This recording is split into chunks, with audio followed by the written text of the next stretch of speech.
Hello everyone and welcome to my channel dialectical girl. और आज की इस वीडियो में हम बात करेंगे ड्राफ्टिंग, प्लीडिंग और कन्विंसिंग के एक और इम्पॉर्टेंट टॉपिक के बारे में, रिटन स्टेटमेंट।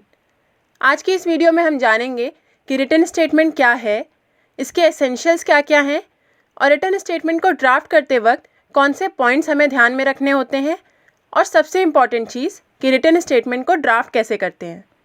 तो इसके पहले मैंने प्लेंट के ऊपर भी एक वीडियो बनाया हुआ है।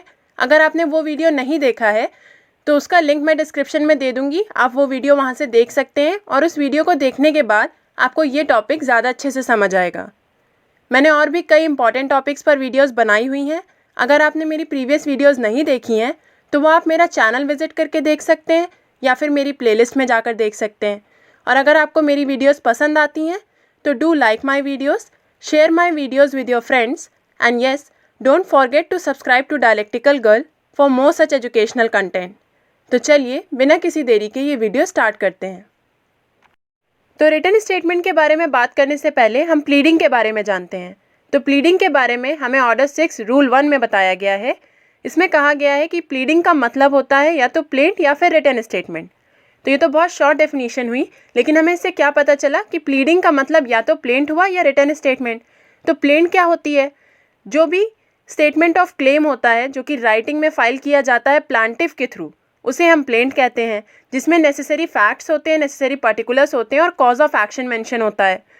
और उसी के रिस्पॉन्स में यानी रिप्लाई में जो डिफेंडेंट है वो अपना रिटन स्टेटमेंट कोर्ट में प्रेजेंट करता है। अब जो प्लेंट हुई उसमें जो प्लांटिफ है वो अपना कॉज ऑफ एक्शन और जितने भी नेसेसरी पार्टिकुलर्स होते हैं वो मेंशन करता है, और उसी के रिप्लाई में जो डिफेंडेंट है वो अपने रिटन स्टेटमेंट में जो भी मटेरियल फैक्ट्स एलेज किए गए हैं या तो उन्हें एडमिट करता है या फिर डिनाई करता है, और उसमें वो एक्स्ट्रा जो फैक्ट्स हैं जो उसको लगता है कि उसके केस को मजबूत कर सकते हैं वो उन्हें भी मेंशन करता है। तो in short order 6 rule 1 CPC में हमें बताया गया है प्लीडिंग के बारे में। प्लीडिंग का क्या मतलब होता है, या तो प्लेंट या फिर रिटन स्टेटमेंट।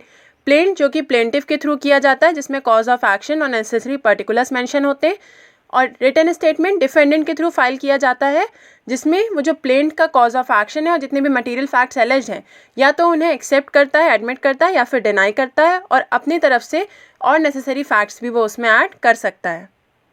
जो ये वर्ड है रिटन स्टेटमेंट, ये कोड ऑफ सिविल प्रोसीजर 1908 में कहीं भी डिफाइन नहीं किया गया है, लेकिन इसका एक सिंपल सा मीनिंग है कि ये जो प्लेंट है उसका रिप्लाई होता है। जो प्लेंट प्लांटिफ फाइल करता है उसके रिप्लाई में डिफेंडेंट जो है वो अपना रिटन स्टेटमेंट फाइल करता है। अगर हम दूसरे शब्दों में जानें तो जो रिटन स्टेटमेंट है वो डिफेंडेंट की प्लीडिंग है जो कि वो रिटन फॉर्म में कोर्ट में सबमिट करता है, जिसमें जो प्लेंट में जितने भी मटेरियल फैक्ट्स एलेज किए गए हैं प्लांटिफ के थ्रू वो उनको या तो एडमिट करेगा या डिनाई करेगा, और अपने थ्रू जो न्यू फैक्ट्स हैं वो भी मेंशन उसमें कर सकता है। रिटन स्टेटमेंट के बारे में हमें order 8 rule 1 civil procedure code में बताया गया है। इसमें कहा गया है the defendant shall within 30 days from the date of service of summons on him present a written statement of his defense। जब कोर्ट डिफेंडेंट को जो समन्स है वो सर्व करती है उसके बाद से लेके जो 30 डेज़ का पीरियड है उसके बीच में जो डिफेंडेंट है उसे अपने डिफेंस का रिटन स्टेटमेंट फाइल करना होगा। यानी कि मान लीजिए किसी पर्टिकुलर डेट को डिफेंडेंट को जो समन है वो सर्व किया गया, उसके बाद से जो 30 डेज़ होंगे उस पीरियड के बीच में जो डिफेंडेंट है उसे अपना रिटन स्टेटमेंट कोर्ट में फाइल करना होगा। इसके साथ ही ये भी कहा गया है कि अगर 30 डेज़ के अंदर जो डिफेंडेंट है वो अपना रिटन स्टेटमेंट फाइल नहीं कर पाता या प्रेजेंट नहीं कर पाता है तो कोर्ट के ऑर्डर पे उसे ये मौका दिया जाएगा कि वो किसी और पर्टिकुलर डे पे जो भी अपना रिटन स्टेटमेंट है वो कोर्ट में प्रेजेंट कर सके, और इसके जो भी रीजंस होंगे वो इन राइटिंग रिकॉर्ड किए जाएंगे। लेकिन अगर डिफेंडेंट 30 डेज़ के अंदर अपना रिटन स्टेटमेंट फाइल नहीं कर पाता है तो उसके बाद कोर्ट उसे कोई और पर्टिकुलर डे पे अपना रिटन स्टेटमेंट प्रेजेंट करने का मौका दे सकती है, लेकिन वो डे 90 डेज़ एक्सीड नहीं करना चाहिए। अगर डिफेंडेंट 30 डेज़ के अंदर नहीं कर पाता है तो जो दूसरा पर्टिकुलर डे होगा वो 90 डेज़ के अंदर होगा। कोई भी रिटन स्टेटमेंट 90 डेज़ के बाद कोर्ट में प्रेजेंट नहीं किया जा सकेगा। ये 90 डेज़ कब से काउंट होंगे? जब से कि जो समन है वो सर्व किया गया था डिफेंडेंट को। सो इन शॉर्ट कि जैसे ही जो डिफेंडेंट है उसको समन सर्व किया गया उसके बाद से जो 30 डेज़ का पीरियड होता है उसके अंदर ही जो डिफेंडेंट होता है उसे अपना रिटन स्टेटमेंट फाइल करना होता है या फिर प्रेजेंट करना होता है कोर्ट में। लेकिन अगर वो ऐसा नहीं कर पाता है तो कोर्ट के डायरेक्शन में 30 डेज़ के बाद किसी भी ऐसे पर्टिकुलर दिन पर उसे ये मौका दिया जाता है कि वो अपना रिटर्न स्टेटमेंट कोर्ट में फाइल या प्रेजेंट कर सके। लेकिन उसके बाद जो 30 डेज़ के बाद का जो हम उसे मौका देते हैं अपना रिटर्न स्टेटमेंट फाइल करने का, वो 90 डेज़ के अंदर होना चाहिए। वो जो लिमिट है वो 90 डेज़ को एक्सीड नहीं करनी चाहिए। अब हम बात करते हैं रिटर्न स्टेटमेंट के एसेंशियल्स के बारे में कि रिटर्न स्टेटमेंट को ड्राफ्ट करते टाइम हमें क्या क्या चीज़ें ध्यान में रखनी चाहिए। तो जो भी हमारा रिटर्न स्टेटमेंट होता है उसमें हमें फैक्ट्स मेंशन करने होते हैं, एविडेंस को मेंशन नहीं करना होता है। और जो भी फैक्ट्स हम मेंशन करते हैं वो कंसाइज और प्रिसाइज फॉर्म में होने चाहिए। और सेपरेट फैक्ट्स को सेपरेट पैराग्राफ्स में मेंशन करना चाहिए और उन पैराग्राफ्स को प्रॉपर नंबर करना चाहिए। Date, sum and numbers shall be expressed in numbers and words. Facts जितने भी हम डिनाई कर रहे हैं उनको हमें स्पेसिफिकली डिनाई करना होता है। ऑर्डर 8 रूल 3 to 5 में हमें कहा गया है कि जो डिनायल है वो स्पेसिफिक होना चाहिए, टाल मटोल वाला नहीं होना चाहिए। कि मान लीजिए कोई फैक्ट प्लांटिफ ने एलेज किया और हम उसको डिनाई कर रहे हैं तो हमें उसे प्रॉपरली डिनाई करना है कि हम उस चीज़ से बिल्कुल हमारा कोई नाता नहीं, हम इस फैक्ट को डिनाई करते हैं। ऐसा नहीं होना चाहिए कि हम अपनी बातों को घुमा रहे हैं, ना ही उसे एडमिट कर रहे हैं, ना ही उसे डिनाई कर रहे हैं, अस्पष्ट रूप से अपनी बात कह रहे हैं। तो ऐसा हमें नहीं करना है। जो भी हमारी रिटर्न स्टेटमेंट है उसमें अगर हम किसी फैक्ट को डिनाई कर रहे हैं तो उसे हमें स्पेसिफिकली डिनाई करना है, इवेजिवली डिनाई नहीं करना है। अगर प्लेंटिफ ने कोई फैक्ट मेंशन किया है और हम अपनी रिटर्न स्टेटमेंट में उस फैक्ट को ना तो डिनाई कर रहे हैं और ना ही एडमिट कर रहे हैं स्पेसिफिकली, जैसे कि हमने पहले पढ़ा कि स्पेसिफिकली डिनाई करना होता है या फिर एडमिट करना होता है। तो अगर जो प्लेंटिफ की प्लेंट है उसमें कोई फैक्ट मेंशन किया गया है और उस फैक्ट को ना ही हम स्पेसिफिकली डिनाई कर रहे हैं और ना ही एडमिट कर रहे हैं, तो उस फैक्ट को कोर्ट ऐसा मान लेगी कि उस फैक्ट को हमने एडमिट कर लिया है। या तो हम उसे स्पेसिफिकली डिनाई कर दें या फिर हम उसे खुद से ही एक्सेप्ट कर लें। अगर हम उसे अस्पष्ट रूप से मतलब लिख रहे हैं या बता रहे हैं, बातों को घुमा रहे हैं, तो कोर्ट ऐसा मान लेगी कि जो फैक्ट मेंशन किया गया है प्लांटिफ की तरफ से हम उस फैक्ट को एडमिट कर रहे हैं। Because vague denial is deemed to be admission. अस्पष्ट रूप से अगर हम उसको डिनाई करते हैं तो फिर उसे एडमिशन मान लिया जाएगा। और अपनी रिटर्न स्टेटमेंट में जो डिफेंडेंट है वो काउंटर क्लेम भी कर सकता है और सेट ऑफ के लिए भी मांग कर सकता है। तो अब हम बात करते हैं सबसे इम्पॉर्टेंट चीज़ के बारे में कि रिटर्न स्टेटमेंट को ड्राफ्ट करने से पहले जो डिफेंस का काउंसिल है यानी कि जो डिफेंडेंट का एडवोकेट है उसे क्या क्या चीज़ें ध्यान में रखनी चाहिए।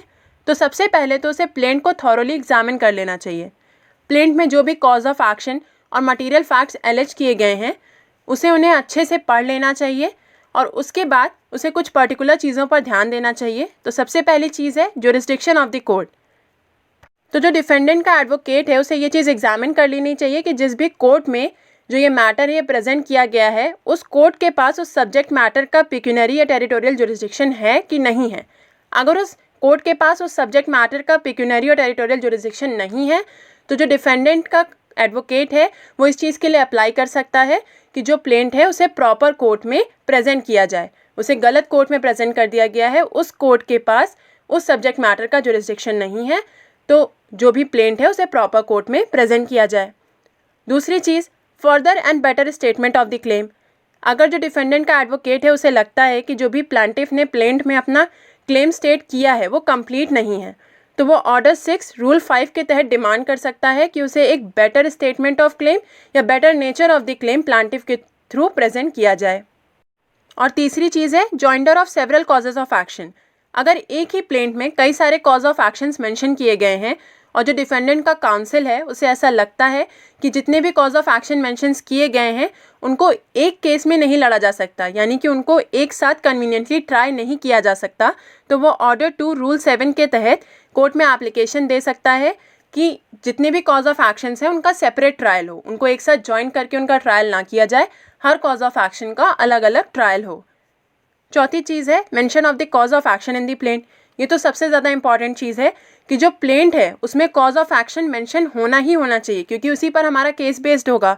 तो अगर प्लेंट में cause of action he mention नहीं होगा तो प्लेंट का क्या फ़ायदा। तो ये चीज़ भी जो डिफेंडेंट का काउंसिल है उसे ध्यान में रखनी है प्लेंट को एग्जामिन करते टाइम। पांचवी चीज़ है proper valuation of the relief claim and stamping of the plaint. और 6 पॉइंट है rejection of the plaint. Plaint को एग्जामिन करने के बाद अगर डिफेंस के काउंसिल को ऐसा लगता है कि जो प्लेंट है उसमें कोई कॉज ऑफ एक्शन डिस्क्लोज नहीं हो रहा है या फिर कोई कॉज ऑफ एक्शन मेंशनड ही नहीं है, या फिर जो रिलीफ क्लेम की गई है उसको प्रॉपरली वैल्यू नहीं किया गया है, या फिर जो प्लेंट है वो प्रॉपरली स्टैम्प नहीं की गई है, तो वो कोर्ट से रिक्वेस्ट कर सकता है कि वो प्लांटिफ को ऑर्डर करे कि वो अपनी प्लेंट को अमेंड करके फिक्स टाइम पीरियड के अंदर कोर्ट में वापस से प्रेजेंट करें।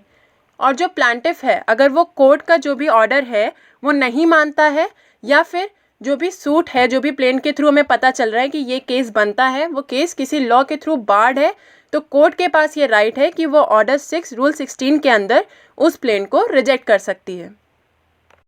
7th पॉइंट है whether the statement of the claim is an order, कि जो भी स्टेटमेंट ऑफ द क्लेम है वो ऑर्डर में है या नहीं है। अगर डिफेंस के काउंसिल को प्लेन को एग्जामिन करने के बाद ऐसा लगता है कि जो स्टेटमेंट ऑफ क्लेम है प्लांटिफ की तरफ से या तो वो पार्शली या फिर वोली फ्रिवलस है, वेक्सेशियस है, अननेसेसरी है या स्कैंडलस है, तो वो कोर्ट को ये चीज़ें बता सकता है एक एप्लीकेशन के थ्रू, और ऑर्डर 6 रूल 16 के अंदर ये प्रे कर सकता है कि जो भी मैटर प्लेंट में मेंशन किया गया है वो अननेसेसरी है, स्कैंडलस है, फ्रिवलस या फिर वेक्सेशियस है, और ये ऑर्डर कर सकता है कि कोर्ट उस मैटर को स्ट्रक आउट कर दे उस प्लेंट में से। यानी कि कई फैक्ट्स मेंशन किए गए हैं, तो उनमें से जो भी फैक्ट्स वेक्सेशियस, स्कैंडलस या अननेसेसरी हैं उन्हें वो स्ट्रक आउट करवा सकता है प्लेंट में से। 8th पॉइंट है रॉन्ग प्लांटिफ और ऑड पार्टीज। प्लेंट को एग्जामिन करने के बाद अगर डिफेंडेंट के काउंसिल को ऐसा लगता है कि किसी पर्सन को या किसी पार्टी को इम्प्रॉपरली ज्वाइन किया गया है एज अ प्लांटिफ, या फिर किसी रॉन्ग पर्सन के नेम पर जो केस है वो इंस्टीट्यूट किया गया है, या फिर जो केस है वो bad for non joinder of necessary plaintiff है, तो वो कोर्ट में एक एप्लीकेशन कर सकता है कि इसके खिलाफ एक्शन लिया जा सकता है, order 1 rule 9 and 10 of the CPC। 9th point है misjoinder and non joinder of parties. No suit shall be defeated by reason of the misjoinder और नॉन जॉइंडर ऑफ पार्टीज। तो जो डिफेंडेंट का काउंसिल है उसे misjoinder and non joinder of parties को भी ध्यान में रखना होता है रिटन स्टेटमेंट को ड्राफ्ट करने से पहले। 10th पॉइंट है suit in name of wrong plaintiff. जब कोई केस किसी रॉन्ग पर्सन के नेम पर फाइल कर दिया जाता है एज अ प्लांटिफ, या फिर इस चीज़ का डाउट होता है कि जिस पर्सन के नेम पर यानी जिस पर्सन को प्लांटिफ बनाया गया है वो प्रॉपर पर्सन है कि नहीं है, अगर इन सब चीज़ों का डाउट है और अगर कोर्ट को ऐसा लगता है कि जो भी केस इंस्टीट्यूट किया गया है वो एक बोनाफाइड मिस्टेक है और उस केस में जो भी मैटर है उसको डिटरमाइन करना ही चाहिए, तो कोर्ट इस चीज़ का ऑर्डर कर सकती है कि जो भी प्रॉपर पर्सन है उसको सब्स्टिट्यूट कर दिया जाए या फिर उसको ऐड कर दिया जाए as a plaintiff in terms and conditions पे जो भी कोर्ट बताती है, उन टर्म्स एंड कंडीशंस पे उस पर्सन को एज अ प्लांटिफ ऐड कर लिया जाए। अगर बोनाफाइड मिस्टेक के थ्रू हमने किसी रॉन्ग पर्सन का नेम मेंशन कर दिया है एज अ प्लांटिफ, या फिर हमें ये नहीं पता कि जिस पर्सन का नेम हमने मेंशन किया है वो सही पर्सन है या नहीं है, तो कोर्ट इस चीज़ को ऑर्डर कर सकती है कि हम सही पर्सन का नेम सब्स्टिट्यूट कर दें या फिर सही पर्सन का नेम अमेंड करके मेंशन कर दें एज अ प्लांटिफ। इसी में एक पॉइंट और भी है, कोर्ट में स्ट्राइक आउट और ऐड पार्टीज। प्रोसीडिंग के किसी भी स्टेज पर अगर किसी पार्टी के थ्रू या फिर अगर कोर्ट को खुद से ऐसा लगता है कि किसी पार्टी को इम्प्रॉपरली ज्वाइन किया गया है, चाहे तो प्लांटिफ की तरफ से या डिफेंडेंट की तरफ से, तो वो उस पार्टी जो इम्प्रॉपरली ज्वाइंट है उसके नेम को स्ट्रक आउट कर सकती है, या फिर अगर उसे ऐसा लगता है कि किसी और पार्टी का नेम इस चीज़ में मेंशन होना चाहिए तो वो उस पार्टी को उसमें ऐड भी कर सकती है। 11th पॉइंट है इफेक्ट ऑफ लिमिटेशन। जो डिफेंडेंट का काउंसिल है उसे ये चीज़ भी ध्यान में रखनी है प्लेंट को एग्जामिन करते टाइम कि जो प्लेंट है वो कहीं जो लिमिटेशन लॉ है उसके थ्रू बार्ड तो नहीं है, कि जो लिमिटेशन पीरियड था उस केस को फाइल करने का कहीं वो निकल तो नहीं गया है, तो वो लॉ ऑफ लिमिटेशन के थ्रू बार्ड तो नहीं है, और अगर वो लॉ ऑफ लिमिटेशन के थ्रू बार्ड है तो वो कोर्ट में ये प्रे कर सकता है कि इस प्लेंट को रिजेक्ट कर दिया जाए। तो ये एसेंशियल पॉइंट्स थे जो कि डिफेंडेंट के काउंसिल को ध्यान में रखने हैं रिटन स्टेटमेंट को ड्राफ्ट करते टाइम। प्लेंट को एग्जामिन करते टाइम उसे इन चीज़ों पर ध्यान देना चाहिए और उसी के अकॉर्डिंग अपने जो रिटन स्टेटमेंट है उसे ड्राफ्ट करना चाहिए। तो आइए अब हम बात करते हैं इस वीडियो के सबसे इम्पॉर्टेंट पॉइंट के बारे में कि रिटन स्टेटमेंट को ड्राफ्ट कैसे किया जाता है, ड्राफ्टिंग ऑफ रिटन स्टेटमेंट। तो सबसे पहले सबसे ऊपर हम कोर्ट का नेम मेंशन करेंगे। जिस भी कोर्ट में हम अपनी रिटन स्टेटमेंट फाइल कर रहे हैं या प्रेजेंट कर रहे हैं हम उसका नेम वहाँ पर मेंशन करेंगे। In the court of dash at dash. अब मान लीजिए हम डिस्ट्रिक्ट जज की कोर्ट में अपना जो रिटन स्टेटमेंट है वो प्रेजेंट कर रहे हैं, तो हम लिखेंगे इन द कोर्ट ऑफ डिस्ट्रिक्ट जज एट लखनऊ। इसके बाद हम सूट नंबर मेंशन करेंगे और कौन से ईयर का वो सूट है वो मेंशन करेंगे। उसके बाद हम लिखेंगे इन द मैटर ऑफ, यानी कि किन के मैटर में ये जो रिटन स्टेटमेंट है ये फाइल की जा रही है, तो हम प्लांटिफ और डिफेंडेंट के बारे में लिखेंगे। तो हम जो प्लांटिफ है उसका नेम, डिस्क्रिप्शन और एड्रेस लिखेंगे, उसके बाद जो डिफेंडेंट है उसका नेम, डिस्क्रिप्शन और एड्रेस लिखेंगे। Name, description and address means कि हम उसका नेम मेंशन करेंगे, उसके फादर का नेम मेंशन करेंगे, उसकी एज मेंशन करेंगे और वो कहाँ का रेजिडेंट है। ये सारी चीज़ें हम प्लांटिफ और डिफेंडेंट के बारे में मेंशन करेंगे। उसके बाद हम सब्जेक्ट ऑफ सूट मेंशन करेंगे, यानी कि जो सूट है उसका सब्जेक्ट क्या है, सब्जेक्ट मैटर क्या है, हम वो चीज़ मेंशन करेंगे। उसके बाद हम लिखेंगे the defendant above named submits as under. जो भी अबव नेम डिफेंडेंट है वो फॉलोइंग फैक्ट्स बता रहा है कोर्ट को। और इसके बाद जो प्लेंट में मटेरियल फैक्ट्स एलेज किए गए थे उनको या तो हम स्पेसिफिकली डिनाई करेंगे या फिर एडमिट करेंगे, और वही हम पॉइंट वाइज पैराग्राफ्स में अपनी रिटन स्टेटमेंट में मेंशन करेंगे। और अगर हमें अपनी तरफ से कुछ पॉइंट्स ऐड करने हैं तो वो भी हम अपने रिटन स्टेटमेंट में मेंशन करेंगे। उसके बाद हम कुछ लीगल पैराग्राफ्स मेंशन करेंगे जो कि हमारे एडवोकेट की एडवाइस पर होगा। उसके बाद लेफ्ट हैंड साइड पर प्लेस और डेट मेंशन होगी और राइट हैंड साइड पर डिफेंडेंट के सिग्नेचर होंगे। उसके बाद वेरिफिकेशन आएगा और वेरिफिकेशन में हम लिखेंगे para 1 to 5 are true of my knowledge and some paras are based on my advocate's advice and believe to be true. और इसके बाद लेफ्ट हैंड साइड पे फिर से प्लेस और डेट आएगा और राइट हैंड साइड पे डिफेंडेंट का सिग्नेचर आएगा। तो ये हुआ एक बेसिक फॉर्मेट रिटन स्टेटमेंट को ड्राफ्ट करने का, कि रिटन स्टेटमेंट कैसे लिखी जाती है। और हमने इस चीज़ के बारे में पहले भी जाना कि हमें क्या क्या पॉइंट्स ध्यान में रखने हैं रिटन स्टेटमेंट को ड्राफ्ट करते टाइम। तो जो भी हम फैक्ट्स या तो स्पेसिफिकली डिनाई कर रहे हैं या एडमिट कर रहे हैं उन्हें हमें स्पेसिफिक पैराग्राफ्स यानी सेपरेट पैराग्राफ्स में मेंशन करना होगा। उन पैराग्राफ्स को हमें प्रॉपर्ली नंबर करना होगा। या फिर अगर हम कोई और पॉइंट्स अपनी तरफ से ऐड करना चाहते हैं तो हम वो भी ऐड कर सकते हैं। और उसके अलावा जो लीगल पैराग्राफ्स हैं वो हम ऐड करेंगे अपने एडवोकेट के सजेशन पर। इस टॉपिक को और अच्छे से समझने के लिए आप मेरी प्रीवियस वीडियो देख सकते हैं जो कि मैंने प्लेंट पर बनाई है। उसके बाद आपको ये टॉपिक ज़्यादा अच्छे से समझ आएगा। और अगर आपको इस टॉपिक से रिलेटेड कोई भी क्वेरी है तो आप वो मुझे कमेंट सेक्शन में पूछ सकते हैं। आज की इस वीडियो में हमने जाना कि रिटन स्टेटमेंट क्या होती है, इसके एसेंशियल्स क्या है, इसको ड्राफ्ट करते टाइम डिफेंडेंट के जो काउंसिल है उसे क्या क्या चीज़ें ध्यान में रखनी होती हैं, और सबसे इम्पॉर्टेंट चीज़ कि रिटन स्टेटमेंट को ड्राफ्ट कैसे करते हैं, रिटन स्टेटमेंट का बेसिक फॉर्मेट क्या है। अगर आपको ये वीडियो पसंद आई है तो do like this video, share this video with your friends, and yes, don't forget to subscribe to Dialectical Girl for more such educational content. Thank you for watching.